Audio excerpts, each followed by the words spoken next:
Folyamatosan a problémáidat meséled? Figyelted már, hogy amikor találkozol valakivel, miről beszélsz? A legtöbb ember automatikusan elmeséli, mi a rossz az életében, hogy kevés a pénz, hogy nincs ideje, hogy fáradt, hogy milyen igazságtalanság történt vele.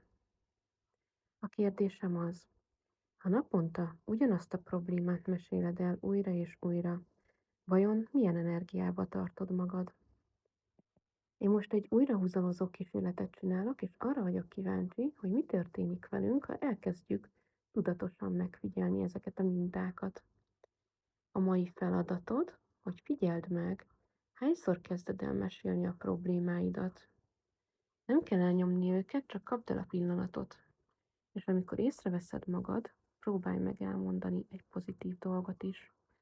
Valamit, ami jól sikerült, valamit, amiért hálás vagy azt, amit tanultál abból a helyzetből. Nem kell, hogy nagy dolog legyen, csak figyeld meg, milyen érzés, amikor nem a problémát erősíted tovább, hanem a tanulságot vagy az eredményt.